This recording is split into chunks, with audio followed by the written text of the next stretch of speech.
মার কাছে দেন, মেয়ের মার কাছে দেন।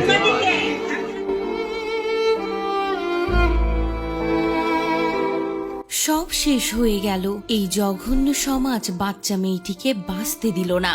নির্মল শৈশবের যে উজ্জ্বল হাসি তা থমকে গেছে এক ভয়ঙ্কর বাস্তবতার সামনে। বাচ্চা মেয়েটি হয়তোবা ভেবেছিল বোনের বাসায় সে ভালোই থাকবে, কিন্তু এই জঘন্য সমাজ তাকে শেষ করে দিল। হ্যাঁ ভিউয়ার্স, বাচ্চা মেয়েটি বেড়াতে গিয়েছিল বড় বোনের বাসায়। ফিরতে দেরি হয়ে যাবে দেখে বড় বোন আদরের ছোট বোনটিকে থেকে যেতে বলেছিল। তার মনে হয়েছিল দুলাভাই যখন বাসায় আছেন তখন নিশ্চিন্তেই রাত কাটানো যাবে, কিন্তু সেই রাতই কাল হয়ে এলো শিশুটির জীবনে। দুপুরের দিকে বড় বোন যখন বাসায় ফিরল, রুমের দরজা বন্ধ, ভেতরে ঘুটঘুটে অন্ধকার। উদ্বিগ্ন হয়ে লাইট জ্বালাতেই চোখে পড়ল শিউরে ওঠার মতো দৃশ্য। এক কোণে এলোমেলো হয়ে পড়ে আছে ছোট্ট বোনটি, তার নিস্তেজ মুখ ফ্যাকাশে, চোখ দুটো নিভে আসা প্রদীপের মতো। বড় বোন কিছুই বুঝতে পারছিল না কি হয়েছিল তার আদরের বোনটার সঙ্গে। যখন আসল সত্যিটা উপলব্ধি করলো তখন অনেক দেরি হয়ে গেছে। অসহায় বড় বোন হাত জোর করে শাশুড়ির কাছে অনুরোধ করলো, আমার বোনকে হাসপাতালে নিয়ে যেতে দিন। কিন্তু শাশুড়ি বাধা দিলেন, না, মান সম্মান নষ্ট হবে। অবশেষে অনেক অনুরোধের পর বড় বোন ছোট বোনটিকে নিয়ে হাসপাতালে গেল।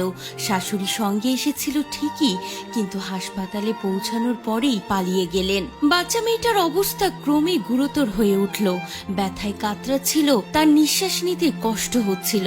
অক্সিজেনের আড়ালে তার করুণ আর্তনাদ শুনে হাসপাতালের বাতাস ভারী হয়ে উঠল।